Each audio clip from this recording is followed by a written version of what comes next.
Good evening, you all. Welcome to the International Pulpwood Queen and Timber Guys Book and Film Club. I am here with my co-host, the handsome and oh so dapper Robert Gwaltney. And check out this jacket. I mean, it's divine. And a martini. How perfect. And we have Ruthie Landis as one of our authors from Chicago who has all this wonderful theater background. So yes. I'm so excited that we finally connected tonight. And I am thrilled to talk about this film with Rosalind Russell because Rosalind Russell, she was nominated for the Golden Globes 5 times and won. And this is her most acclaimed film. And she did it on stage and then she did the film, and it's been done many times by others. I believe Angela Lansbury and, believe it or not, Lucille O'Ball. Lucille, that just blows my mind. I was doing a little research today. But Robert, what do you want to share about Auntie Mame? Auntie Mame. Well, I mean, I love it, and I love the Rosalind Russell version. I love it much more than the Lucille Ball musical version. Yes, it's amazing. It's a great film. I saw it when I was a little boy, and it's of course your perceptions of films change over time. So there are lots of things one sees in an adult that you don't pick up when you're a child. absolutely. My favorite scene, of course, is the fox hunting scene when she marries the Southern boy who lives with his mother on the plantation home. And when they do the fox hunt, and she goes, "Of course I can ride, but I don't have the clothes." And then the catty little snarky girl says, "I have something you can wear." And she loans her these riding boots. The riding boots were, I have big feet. I used to wear a size 8.5, but for some reason now I wear a 10. And they give her boots that are like 6.5. So she gets the shaft of the boot up of her jaw first, but the boots are kind of flopped to the side. And when she has to get up on the horse, and she's never ridden a horse in her life, But she insists that she can only ride side saddle. Side saddle. Her father insisted on it. Have you ever ridden side saddle? No, I've hardly ever ridden a horse. Well, my grandfather broke quarter horses, and he had an English riding saddle, and we used to trot around, side saddle with your leg thrown up over the horn, and it's hard, but it's because they wore those skirts. And then later on, when the big valley came out, you saw them wearing the gauchos, the split skirts, on the horse, always Barbara Stanwyck and Linda Evans would wear those gauchos. But it is one of the most priceless scenes I've ever, and of course, I'm into decorating. So I don't know how many times she redecorated her living room. Oh my God. But the set design on that was, and the door, how always the doors changed. The set design and the costume design. Oh my God. That gold outfit that was like a jumpsuit of sequins, and then that gold over it with a cinched waist and long. Oh, that was just unbelievable. Well, last time I did Auntie Mame, I did the sequin pant and top and the beaded jacket. I found this beaded jacket, and it's just perfect. It's a modern day one, but it looks very much Auntie Mame. And I had a different style of hair, but I decided that I'd go with a turban because I don't know, this long cigarette hold for a turban. So it's so much fun. And Robert, I want to see your closet. Well, it's a disaster at present, but yeah, I mean, there's some interesting things in there. I absolutely love this. I love the black one you have on for the Oscars, but this one. Well, I apologize that I'm having technical difficulties this evening, so I'm on my iPad, so I can't really position it properly, but we'll make do. We'll make do. So may I say a little something about sex? Yes, I would love. I would love to hear your comments on this. And that is, so I did a teeny little research too. So it was first the book, right? By the right. And then it was on stage first. Yes. then Mm-hmm. it became the film. Yes. And what I loved, my most favorite moments, was when they finished a scene and they dissolved into that colored light like a freeze frame. Oh my God. It was like you I'm not watching a movie. I'm watching a stage production. No, I'm watching a movie. No, I'm watching a stage It, production. yeah, it definitely had Oh, a stage presence in the over gesticulating, exactly. everything in the cigarette lighter and oh darling Patrick, this is my boy. Well, not actually my boy, but my, late brother's boy. But I mean, I like over the top. It's just, and Rosalind Russell just played this one to the max. Now she was so known. Her big breakout movie, I think she did over 50 movies, but her big breakout movie was His Girl Friday with Cary Grant, which was awesome. And she found out later, she said, I'm always the 15th actor chosen for the role. And she found out in a New York newspaper that they had asked everybody from, um, all the major actors first if they wanted of the day to be it, and then they asked Rosalind Russell. But I honestly cannot think of any.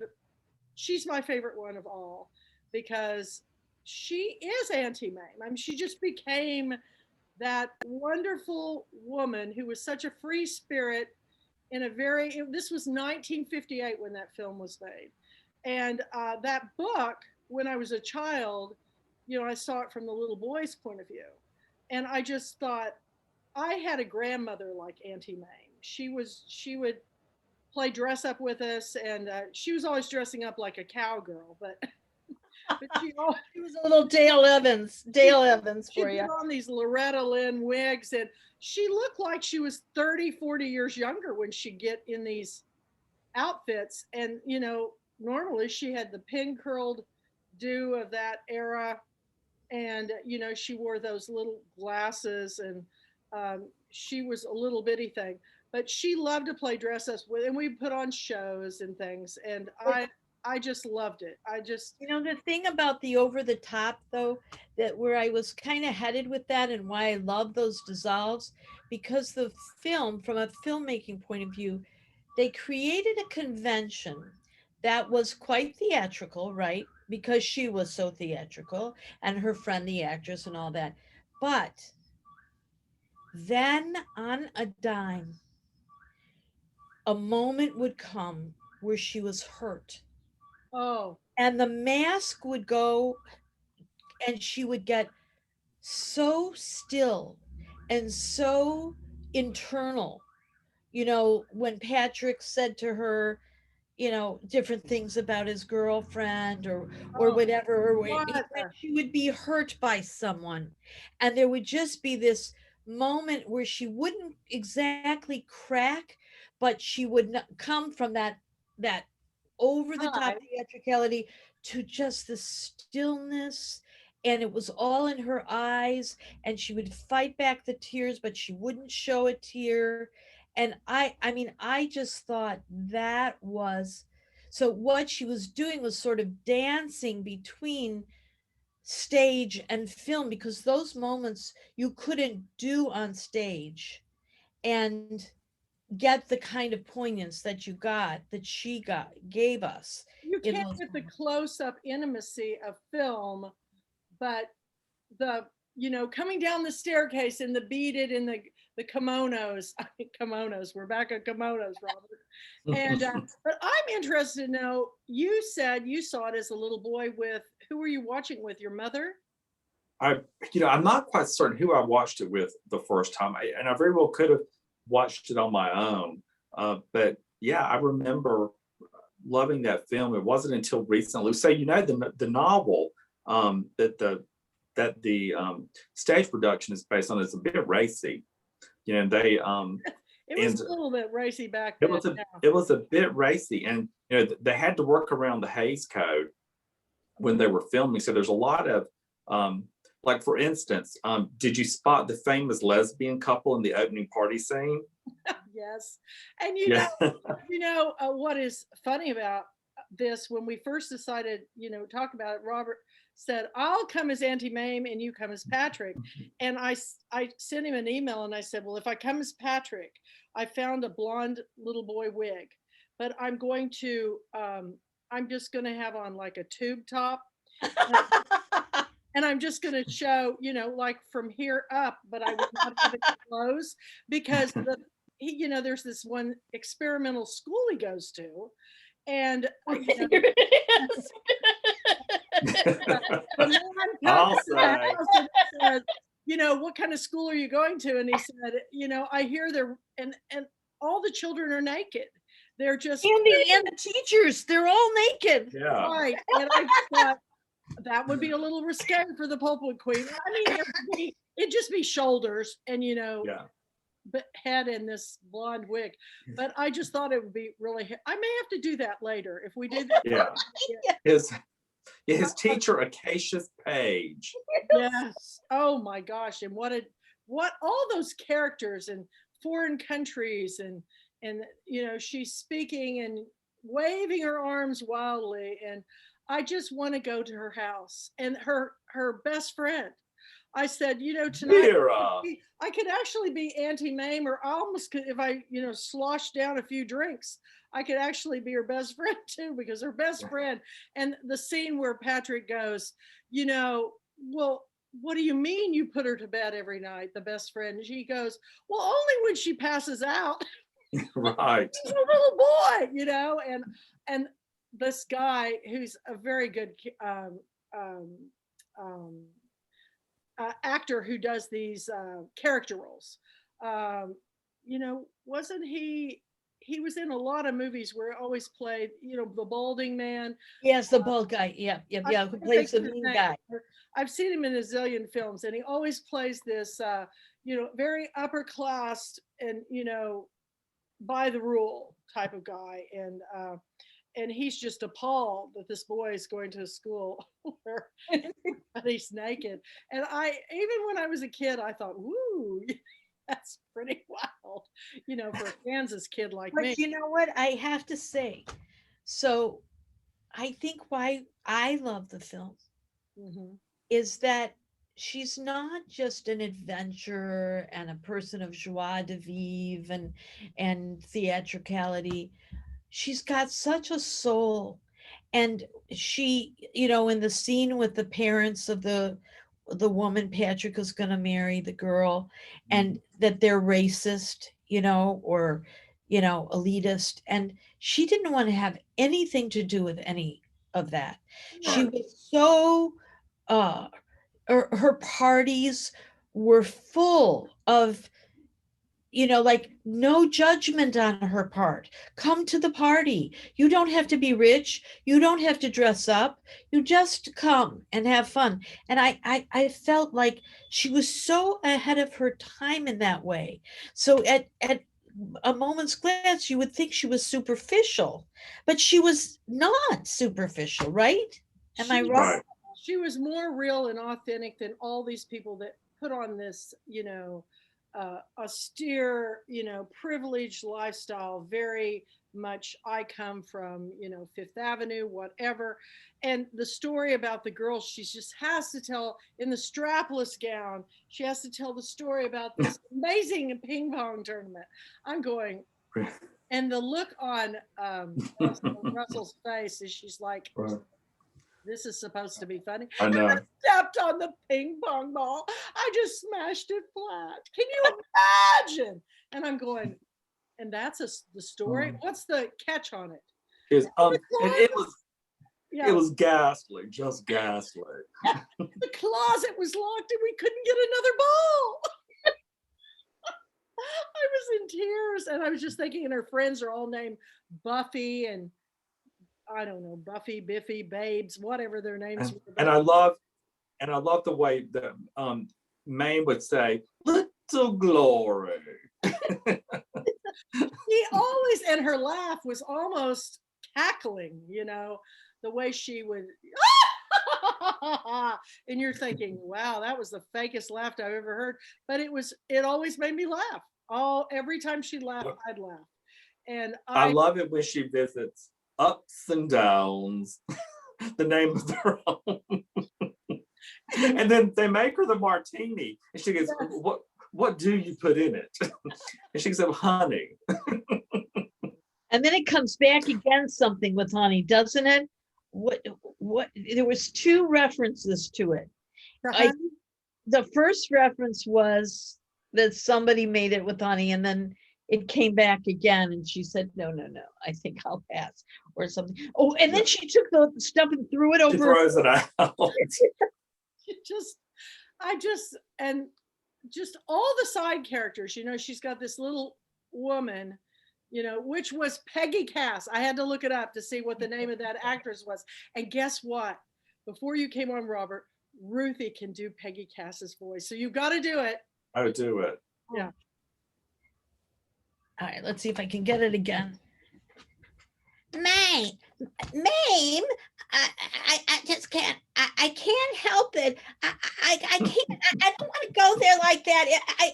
I mean, it makes me nervous. Are you sure you want me to go there like that? I don't know.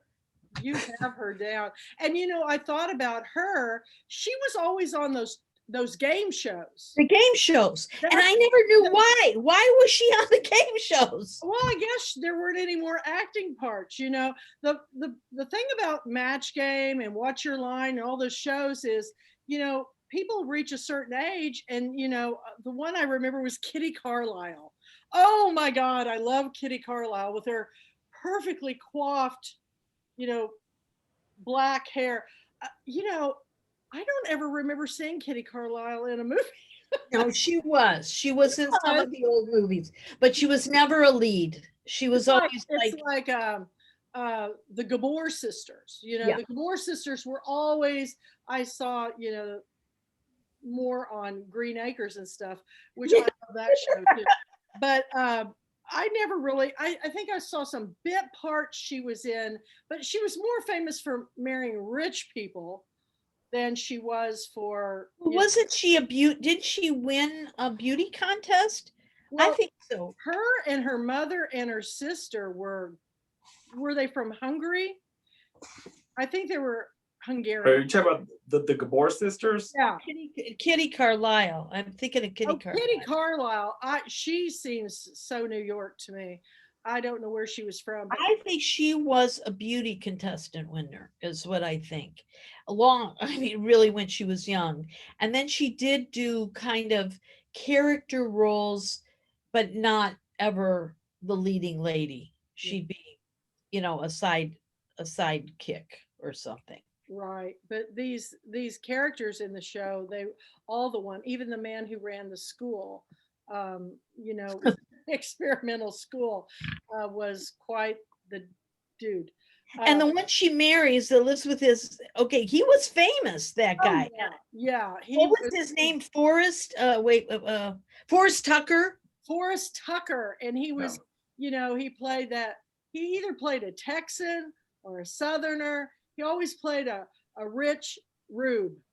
Yep. He was like, I'm from the ranch, or I'm from the basin, and I don't get out to the big city. Whoa, you got some tall buildings here, lady. And I just, it always struck me funny. But I love that she was, I don't know if she was so crazy about him, but the look on her face when she bent down in the Southern Belle dress she'd gone blonde, and she bent down to she'd mother, and she was this old dowager all in black, and she's in a wheelchair. She was just, it was priceless. And that poor trip to the Nile, to the pyramids in the Nile, that was really. Kathy, she changed her color of her hair almost as much as you did. She did. And do you know what I mean? Like she'd come out with all those different wigs that, which was a great scene, wasn't it? The same styles. It was called, that style, my mother had it. It was called the Italian cut. And it's what Gina Lollobrigida and Sophia Loren had. They had these individual big curls that were pieced out around the face. And I have pictures of my mother with that. And, she never wore short hair after that. But it was very stylish and very stylized, but she was She was brunette. She was a redhead. She was a blonde. She, but that scene, do you remember the scene where she's upstairs with Vera and somebody's like coming and is ringing the bell, and I can't remember what the scene was, and she went and she got her bag of wigs out, and I thought of you. I did. I've got and she started throwing them on and putting it on and then taking that off. No, I don't want that. And what outfit is going to do? And then she ended up thinking, you thought she was going to wear that green outfit, that dark green outfit. And then she comes down and yet an totally other thing. She had like barrel curls or something on her head, like rolls or something. And I just think that's when people styled hair. It wasn't just, a cut and a color or whatever. They had particular styles, and that one particular style she had was very flat on top. Did you notice that flat? Yes. And I thought, I don't have any wigs like that. I'm going to wear my 1950s turban, which I got this. I got to tell you about this turban. I go to estate sales, and I'm always looking for fabulous hats, vintage hats. And this one is one of my favorites. I've been everything from a Swami to a gypsy fortune teller. I've worn it for a lot of different things, but I got a call, and my friend said, one of the Black women over here in Linden, Texas has passed away, and she's a church lady. And Kathy, she's got these suits and these hats that nobody wants because they're just over the top. I bought them all. I bought everything she had. I bought all the suits, had rhinestone buttons and big padded shoulders. And I thought, but when I moved here, I got rid of all the suits, but I did keep, a few of the hats. This is the one of them. And I kept a doll that she had in her house that somebody had handmade. It's a Mammy doll. And I just thought, and it has felt red lips and it's all handmade. And I thought, how unusual that this woman would have a Mammy doll in her kitchen. And it just kind of fascinated me. So I had to have it. And I've always collected funky dolls from around the world too. But I have people bring me hats, and I've got pictures. One time I did a shoot in my shop where I just put on a different hat and did different makeup, kind of like I did the other day after you put your, you showed your new looks, Robert. I did that one day, and then I put them up just randomly. My favorite one was a flat 50s hat that was covered with pink flowers. And so one Halloween, The Help had come out. So I went as the Sissy Spacek character. She had those horned rimmed glasses with the flat hat, the pocket purse, and I put on one of those snap house dresses because she'd been in the nursing home. And slippers, and I went to my sister's place, and my sister goes, "Who are you?" She goes, "You'll just wear." And one year, I actually went in as, remember the Duck Dynasty guys?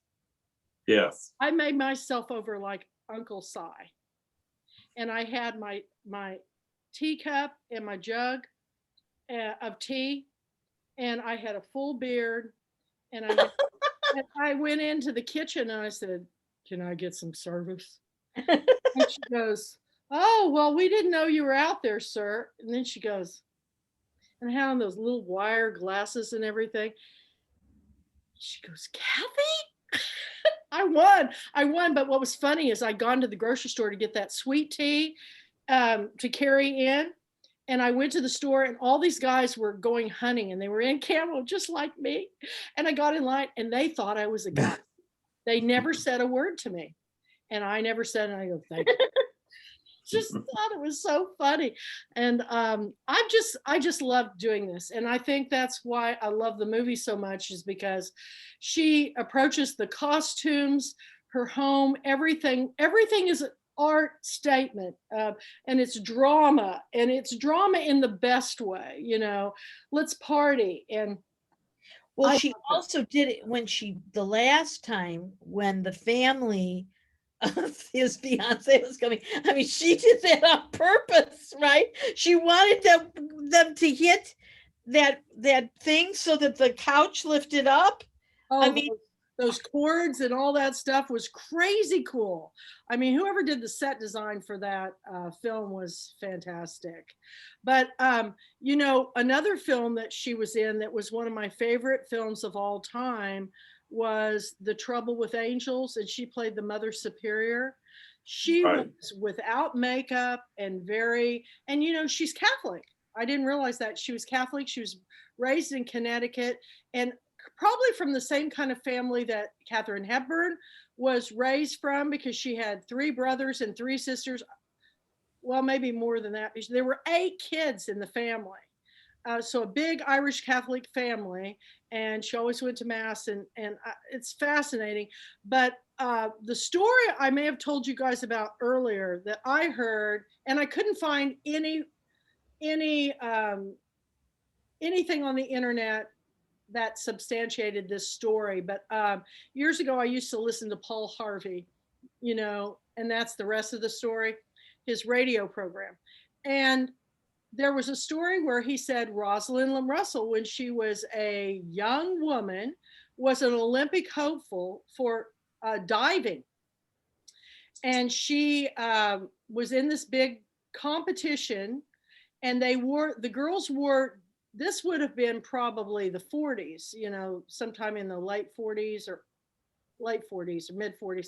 But she had a jersey swimsuit. It was a tank suit, and it came up boat neck, but it had 2 straps that went around, but then one strap went down, and it all it did was button with a big button.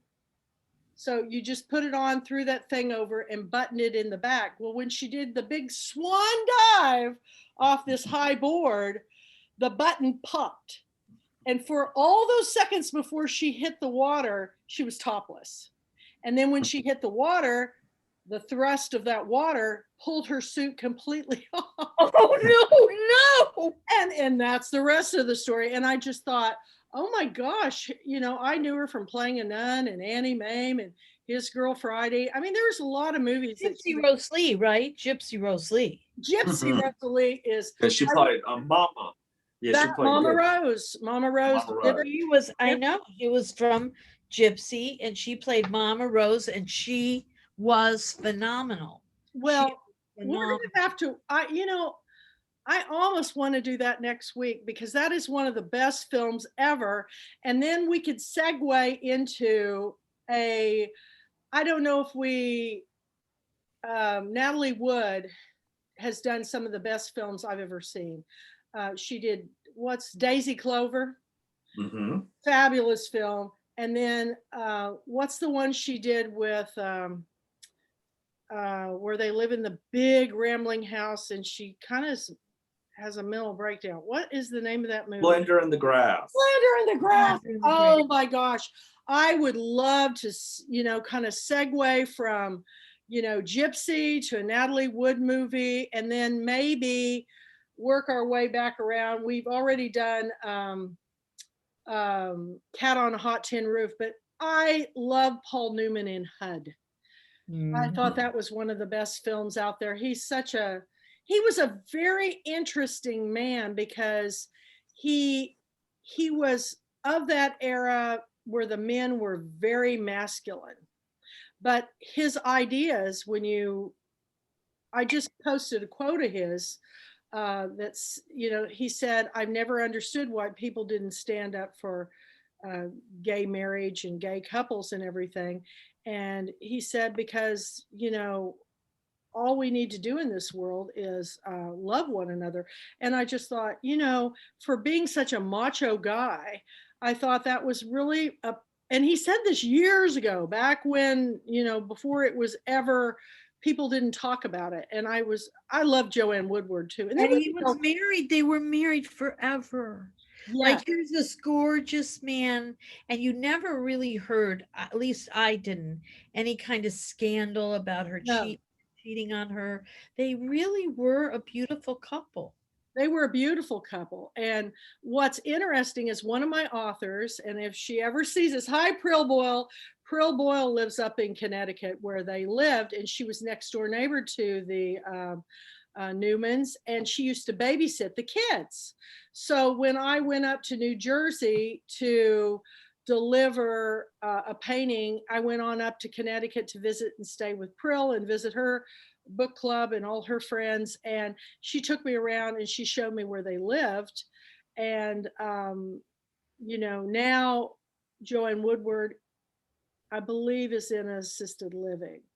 But Oh, I didn't know that.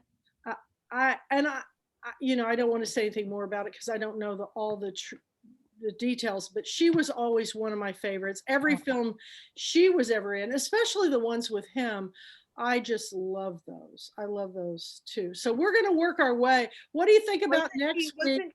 Am I right? Wasn't Joanne Woodward in Sybil? Didn't she play the psychiatrist, the therapist in Sybil? I think so. The movie I remember was her coming of age, and it was set down in Louisiana. It was a movie, and she was kind of like Scout. She was a tomboy and misunderstood, and she didn't really want to be, what everybody was perceiving as being womanly. She just thought, and I was the same way when I was a kid. There's no way I wanted to grow up.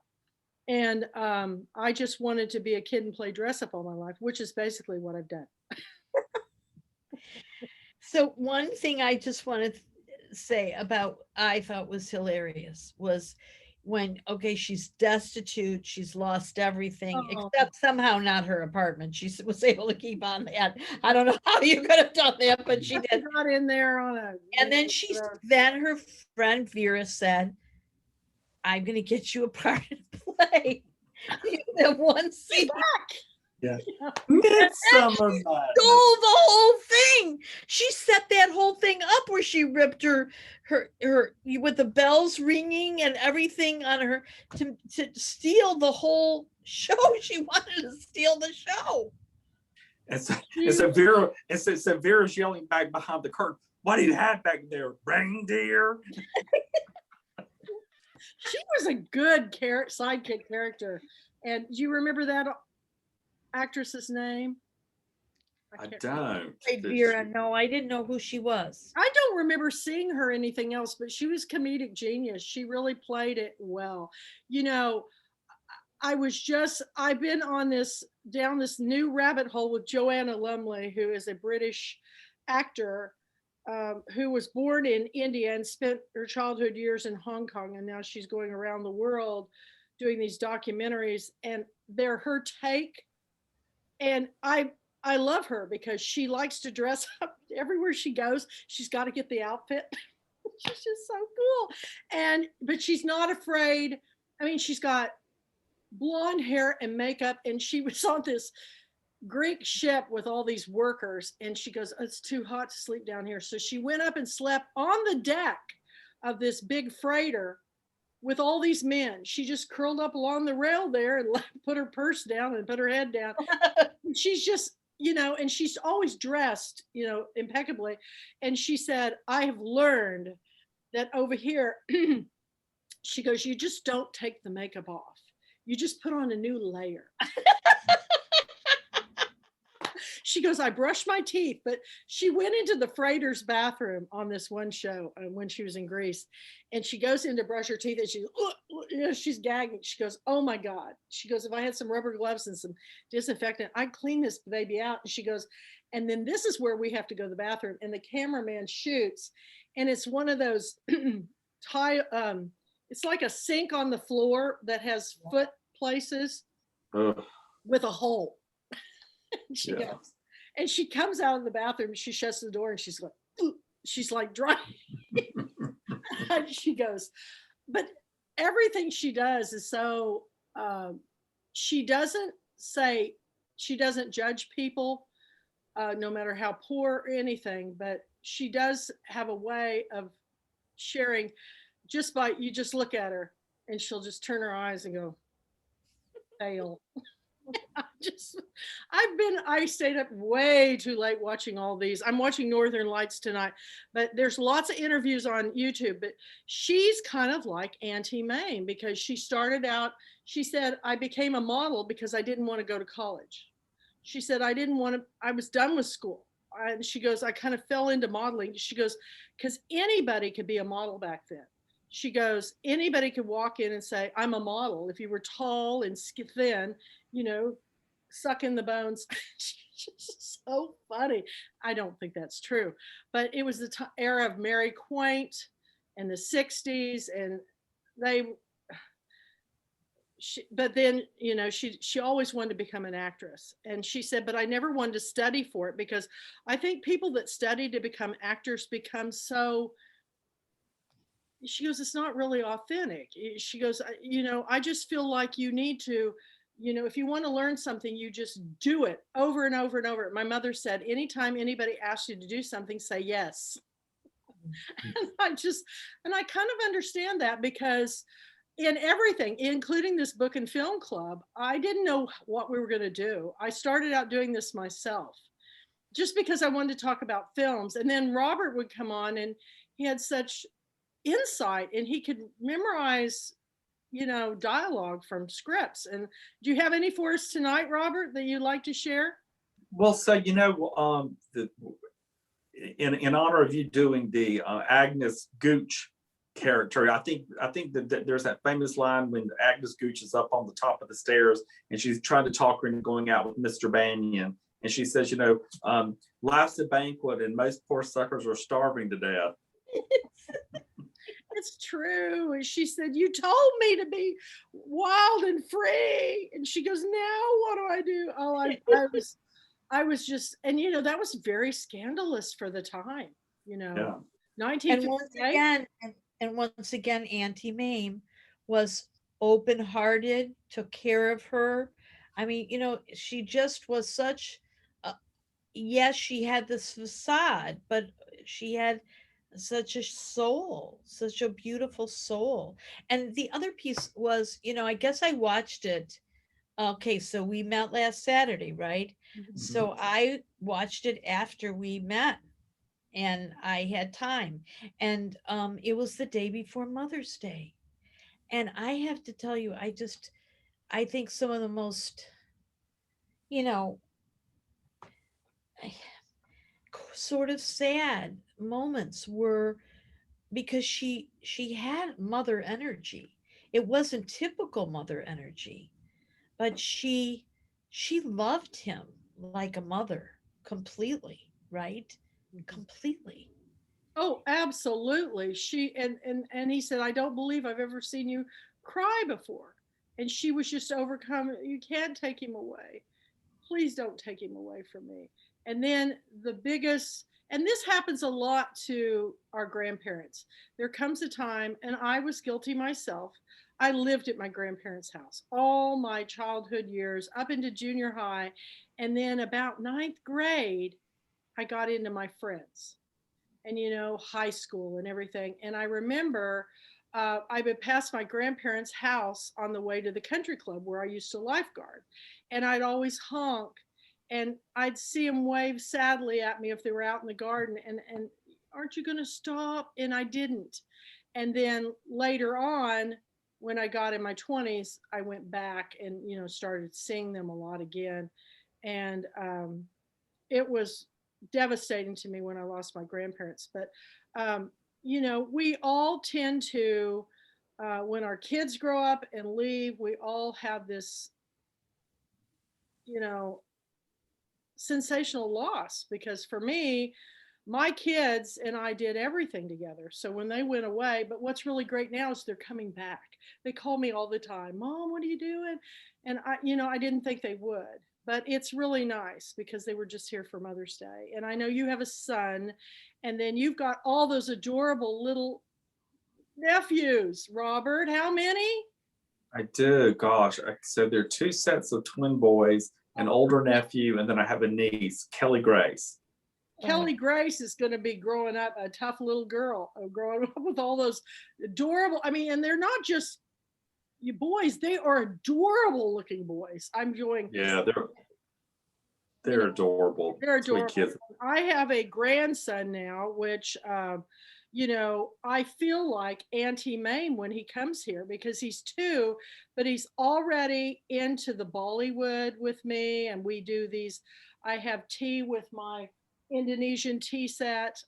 And he just, you know, we play with our trucks and our mousies, and he's just so much fun to be around. And I got to tell you the story. So he was with me, and then he went on to my sister's the next day, and I said, I'll see you tomorrow because I'm coming there too.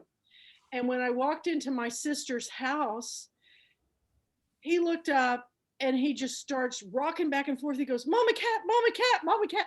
And my sister started laughing so hard, I thought she was going to cry. She goes, I think he's excited to see you. And I go, because I'm his Auntie Mame. I mean, we're going to go to the theater. We're going to go to plays. We're going to go to, you know, museums. You know, I don't think I'm going to put him in an experimental naked school. Good call. You never know, you know, but he will be. I said, when can I start teaching him Alcohol Inc? But I've got to show you guys what he gave me for Mother's Day. So talk amongst yourselves. I got to show you this. This is too cute. What he sent me. Keep talking. Talk, Robert. Tell me something I didn't know about the movie, please. So when they were filming, there was a scene when Rosalind Russell was running down the staircase and she broke her ankle, and it delayed shooting for a while. Because, I mean, wasn't that amazing? I'm thinking, how old was she when she did that? I could no more run down the. Yeah, you know, she was running down that very glamorous staircase. Lighting. Heels. Yeah. And so she broke her ankle during one of those scenes. So they had to shut down. So, okay, this is the artwork that he brought to me for Mother's Day. Oh, he's like his a painting of his blue truck. And this is his cat that he plays with when he comes to my house. And his little mousey fell out, but he wrote me a thank you card at the bottom. And I've got this cute little picture with him holding a sign saying thank you. And I put it in this box, and I have it in my kitchen where I can see it all the time. But he's just very thoughtful, and so's his mother. But here's one of his mouses. It was my daughter. It's a Lily and her purple plastic purse, which was from a Kevin Hinkey's storybook. And he loves mice. And I've been sending him little mice and trucks. That's what he likes. And cats. He likes cats and bears. So he loves playing with my cats. Are you going to get him some pet mice? No. How come? Why? Mice. A cat named Penelope. Oh, that's why. So that would be, I said, hamster. She goes, no. In fact, Toby's concerned. He has a little bit of allergy with cats, and Toby keeps trying to put Penelope outside, but the cat follows him around like a dog. They're really close. And so they have to be careful because it's allergy, but I think he's going to outgrow them. But the wonderful thing about all of these movies, and when we watch them, is that the next generation you pass them on to, and the next generation. And I think to myself, all these little children that don't get to have the experience of going to the theater and going to museums. And so when I had my Girl Scout troop, I would take them to those places. Do you know that I took them to Paris, Texas, because my oldest daughter always wanted to go to Paris. So I said, how about Paris, Texas? And there's a movie, right? Isn't the movie Paris, Texas? Yeah. We went there, and we ate at an Italian restaurant. There weren't any French. And I remember that the kids had never stayed in a motel before, and it was a Victorian inn. It was really nice. And the man who owned it was from India, and he told me, he said, listen, don't worry about coming down for breakfast in the morning, because he was thinking, oh God, all these kids in the breakfast room. He goes, I'll bring you breakfast to your room. And he brought us so much stuff. The kids go, they never stayed in a motel. And my kids were exposed to so much when they were little. It just always they had never been downtown Jefferson. They'd been to school and home. and they lived in the country. They'd never been downtown. So I put them in every parade. But this is what you do. You know, it's the ripple in the pond thing. You watch these shows, you share them with the next generation, you share them in the book and film club, you get a conversation going. I wish we'd get some young people on here because I would love to know their perspective of Auntie Mame. My kids go, Mom, that's not Rosalind Russell, that's you. Because they're very conservative.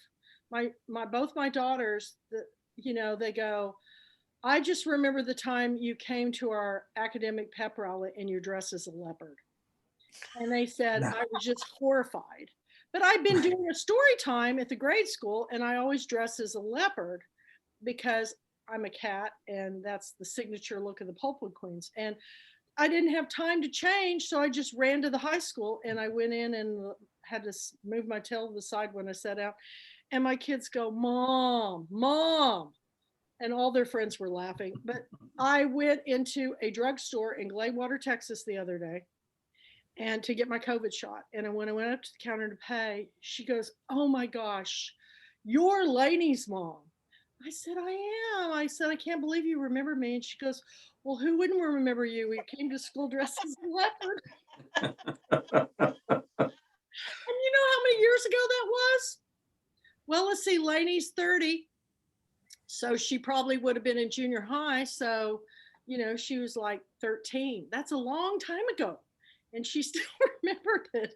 Oh, Kathy, you are a memorable person in every way. my cat's over here playing with all the fringe on my jacket. Stop it, Figment. Stop it.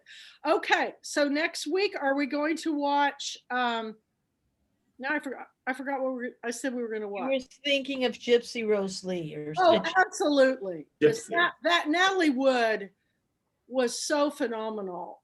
She was one of my favorite actresses, you know, in that generation. I love Betty Davis, but Natalie Wood was one of my favorites all the way up into the 70s, you know, until that tragic death. It was just so. My favorite, well, one of my favorite lines from Gypsy is, sing out, Louise. And you know, that's my middle name. Is it really? Yeah, Kathy Louise. And it's interesting, you know, that Gypsy Rosalie, she was Mama Rose. And I don't know if you know the real story behind Gypsy Rosalie, but her mother was gay. Did you know that?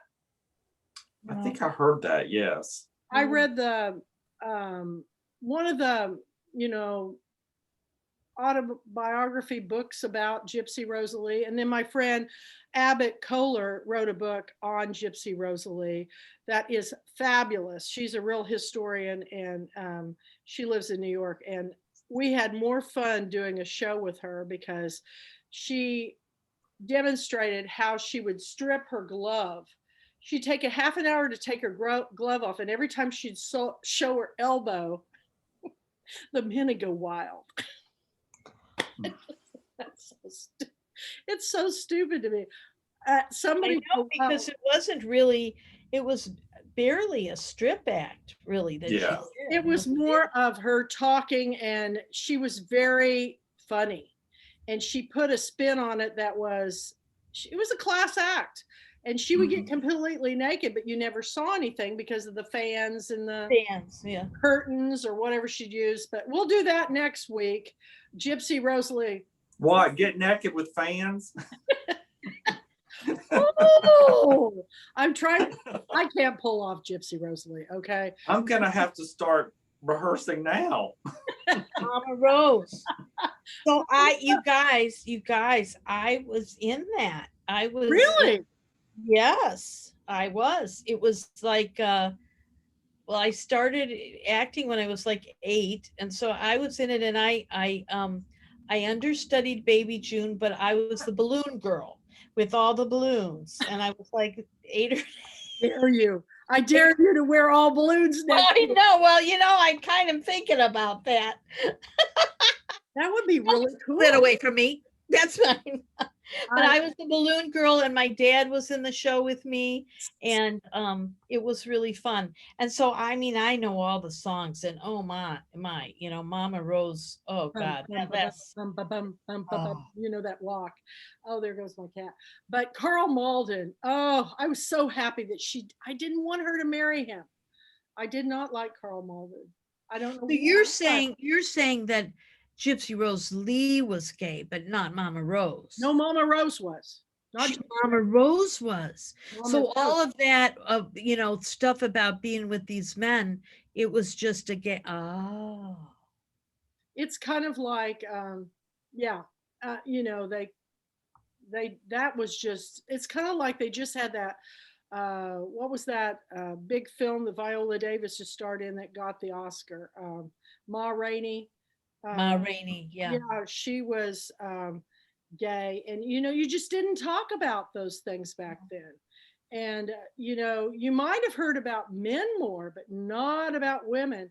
And isn't it funny how times have changed? I just go, thank God. I really do feel that the biggest problem in the world is fear of being, something horrible is going to happen. That's the biggest thing that's going to happen is the fear itself, not actually what's going to happen, because it's, it may not go the way you want it to go, but it's never as bad as you dream it up in your mind. I think it's the two biggest things is fear and keeping secrets. I think if we could be more truthful with one another and just have conversations from the very beginning, but we're always so afraid to say anything, so we keep these secrets, and then it makes people miserable. It makes them sick, And so no matter what is, I was crippled by fear when I was a child, just because I was just so scared if people would look me in the eye, I'd cry. And now I think about it, I just think that's the stupidest thing ever. But it was my teachers that brought me out of my shell. And I had a very dramatic teacher who was very much in art, and she wore capes, and she went to Europe every summer, and she was married to 3 or 4 very wealthy men. She was an Auntie Mame all the way. So we'll have another thing to discuss about Rosalind Russell next week. We'll have some new ideas to come, and we hope we'll just get more people on the program. Any last things we want to share with anybody about the film that you found poignant or important to share with others? Poignant. Well, just a lot of fun. I mean, it's the sets were a character within themselves. I think that the costumes, I think that the film was nominated for best costume design, but did not win. I don't know how that was possible. She was up for Academy Award too and did not win, but she won 5 Golden Globes. She did win 5 Golden Globes, so I did look that up. But there's a lot of really good movie stars that were fantastic, but if it was comedy, when are they going to add comedy as a category? They need to. I did read an article about Rosalind Russell, and she didn't sell out when she was choosing her characters. She wanted to play smart, empowered women, and she thought that perhaps had she not done that, she would have been an even bigger star. I think so. See, I think it'd be fun to be in movies now, because now I think it'd be fun to play those characters, those really quirky ones. I love Maggie Smith in Downton Abbey, her snarkiness. She would just have her and Judi Dench would have the best comebacks to each other. I think it would be fun to play the quirky character. I'm hoping that if we ever do get my book made to film, I may not be playing myself, but I'd love to play a crazy bookstore owner, or one of those over-the-top authors. I would love to be one of those that breezed into the room and just like Auntie Mame. That would be so much fun. I think the character roles are always more interesting. When I was a kid, I read the Betty and Veronica comic books, Archie comic books, and Betty was so boring. I like the Veronica. She was she was the one that was always her and Reggie getting into trouble. I just think of that it's the conflicted characters are the more interesting, even if it's shorter. There's always people that just steal the show. No matter what movie you're watching, you'll just go, oh my God. I'll tell you, Steve Buscemi, you know who he was in Boardwalk? I love that guy. I would love to meet him because everything I've ever seen him in is fantastic. In fact, when he played in The Wedding Singer and he played the drunk, Or was it- Fargo. Fargo. oh yeah. And have you seen Trees Lounge? Have you? No. I've watched every film he's ever been in. I love him and I think he's adorable. And I just think those characters are more interesting than the lead characters. I like the off the wall ones. And when I was in high school, and they always cast me as the dumb blonde. And I could play it, man. I just played it because I think I played a New York literary agent in this one thing, but most of the time I was the nurse. you know, I had long blonde hair, so that I was typecast. Always a type. It's interesting. My son, even though both my dad and I were professional, actors, he never understood what's a leading man, a leading lady. How do they know that? How do they determine it? And it's so for men, there's been a big shift, right? You got people like Tom Hanks or whatever, that are not, like Every man. typically gorgeous or and that's happened, but it's still hard for a woman who is a little offbeat or whatever. So I was never I'm barely 5'2", and I was never the leading lady. I mean, unless it was a character role for that. I was they think they call it a sujet, which means, the best friend of the leading lady, or or the character role or whatever. And it has a lot to do with, your stature, your cheekbones. It's a very superficial thing. It's actually. what you look like. So Yes. that's why it's important when you go to try out for a role. I think go as that character so they can visualize it. It's like, showing a house. If somebody came into my house to buy it, they go, no way. This house is too busy. They can't imagine what it looks like empty or having white walls. All they can see is all this stuff and they have no imagination. So that's why they stage homes now.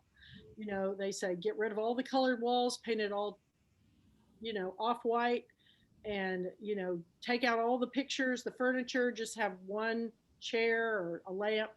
And it's the same way. When you try out for a role, I think if you show up and you've dressed up for that character, they can see, oh my God, that the girl who played Marilyn Monroe in that wonderful film with Eddie, what's his name? Michelle, she was married to Heath Ledger. Oh yeah. I would have never dreamed in a million years that she she could was have great. She nailed it, man. She really nailed it. I thought she did an outstanding job. And yet I've seen other people play actors and I go, not so But she was in Brokeback Mountain. Do you remember? And she was like Dowdy and Michelle Williams. Michelle Williams. Yeah. She is one of my favorite actors ever. And because she's like a chameleon. And I like that Cate Blanchett too. I think she played Katharine Hepburn in that. She had her voice. She didn't really look like her so much, but she had her posture, the way she walked, the way she played golf. I just go, I'm blown. And Meryl Streep, of course, she's just could do anybody. So, but I would have loved it. Ruthie, do you have any tapes of when you were on Broadway or anything? Well, I wasn't on Broadway. My dad was. I just was really in all the, pretty prominent, all the prominent theaters in Chicago. But I did a lot of film, and I did hundreds of commercials. That's really how I could sustain myself, was, doing both on camera and voiceover commercials. But it was mostly stage, and I taught theater and stuff like that. My dad, he had quite a few breaks, and he was on Broadway and traveled all over too. That is. But it's funny you should say that, because we were going through a bunch of junk, and we came upon, now these were the old VHS tapes, not the mini VHS tapes that we would all watch. The old 8 They track. were the big industrial ones, and I had piles of them. And my son said, I was little, I don't remember all the commercials you did. So my husband literally just took it, and he had them changed, and now we just put it in a flash drive and put it on the computer. Who would ever have thought it? And we could do that one night at Film Club. That would be hilarious. I know. But yes. I did so many funny commercials. I really, really did so many funny commercials. And I ended up doing Colette, and because I did these one-woman shows in Chicago, Colette, Dorothy Parker, Gertrude Stein. I did these one-woman shows. But yeah, I stayed here because I had a kid, so I wasn't going to be. That would be awesome to do, because oh no, I would. My friend Mary Dee's Hampton's in movies all the time. She runs one of my Pulpwood Queen chapters, and we watched Big Stone Gap, of which she was in, and she was in this Bollywood film where she played she's Asian and American, and she played a Korean wedding planner. Oh my God, I love Mary so much. She is so, I said, if I ever get a movie, you're going to have to play one of the book club members, because you are a book club member and you've been in all these films. I think that would be fabulous. You think about it. It would be fun, wouldn't it, Robert? I'd love to see the Absolutely. So you think about it, Ruthie, if you're comfortable sharing, we would love to enjoy that with you. Well, maybe sometime. Ellen DeGeneres did it, and it was hysterical because some of the commercials she was in were really weird stuff, Well, that I did all, when you said the ditzy blonde. So, I was like Bernadette Peters kind of character, Georgette that was on, those kinds of ditzy redhead blondes. It didn't matter that I was really smart, but that was what I project. Yeah. I would love to see them. I think we should do that. You know what? If I can get I have an assistant who edits my YouTube videos. So maybe sometimes she and I'll edit a snippet of some of them, because they're funny. Do you remember the commercials? Where's the beef? Yeah. Remember that? Okay. So Joe Settlemeyer did all of these offbeat commercials, and I was lucky to have been introduced to him when I was still in college. I was just like 20. And he took me in so I did like 35 spots for him over the years. And they were really funny because all of his were offbeat. Like one time, it was a Federal Express commercial, and we were wearing, I had to wear, you had to look like, like in Cabaret, with the dark eyes, but the blonde wigs. And then we were wearing Federal Express boxes with fishnet hose, and we were dancing Federal Express boxes, all kinds of really crazy stuff. One time in a hot air balloon, I was a bride, and literally the hot air balloon took off. It was for an insurance company, and it took off, but unfortunately it crashed and it dragged us through a field. Are you kidding me? No, I mean, no, I'm not. My whole dress was ripped and everything. And then Joe Settlemeyer, he comes and he goes, I think I'd like to do another take. And I go, no, not happening. I don't blame you. I think that, one of my author friends, he does commercials. He just did a State Farm commercial. And it was hilarious. I think they played it during the Super Bowl, but he made a lot of money then. He made a lot of money. Dallas, and he plays a designer. His name's Advait Guge, and his parents are from India, and he's very handsome. And he plays this designer, and he's with this girl, and this guy keeps coming out in these outfits, and they go, no, no. And then finally he comes out, and somehow it turns into insurance. It was so funny. I loved it. And I featured him on my film club one time because he was in he played Joshua in the mini series The Chosen. I don't know if you know the biblical. Yeah. It was really good. He did a great job. And I said, my God, I didn't even recognize his voice because he had a voice coach teaching him how to talk that way, because he's raised mostly in Chicago. And then when his parents got their American doctor program in Chicago, then they transferred to down here to East Texas. And so, he talks just like you, American. He doesn't even speak Hindi. He said he had to take it in college because, his parents, that's so bizarre. But in this movie, he had a dialect that he had to speak. I am so impressed by people who can do that. I would love to see your work. I think that would be, you think about it and we'll talk about it down the road. Okay. Maybe this summer. It'd be fun.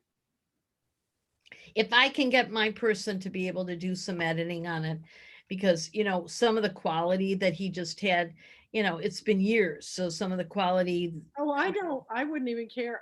I just love it. I mean, they had me doing Colette and, all kinds of stuff. But anyway, I want to tell you one funny thing, because you were talking about insurance. Okay. The insurance commercials are the funniest ones. They especially in the old days. So my favorite federal Joe Settlemeyer commercial, because he just did the funniest, quirkiest things.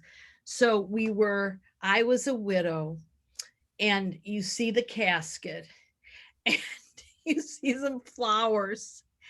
And then all of a sudden, the funeral director comes in and starts taking the flowers away. And everybody goes, no insurance, no insurance, no insurance. That's terrible. That's terrible. Okay. Well, on that note, y'all, darlings, it was a marvelous time here at the Book and Film Club.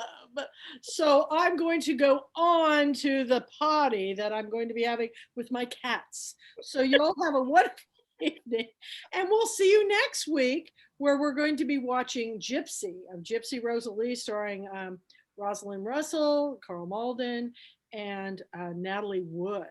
So hope everybody can join us. I'll have this up on YouTube later tonight. I'll be sharing it. So subscribe, and click that little bell icon, and they'll send you alert when it's up. So anyway, thank you, Robert. I'm glad you got to stay for the whole time and your internet's now working.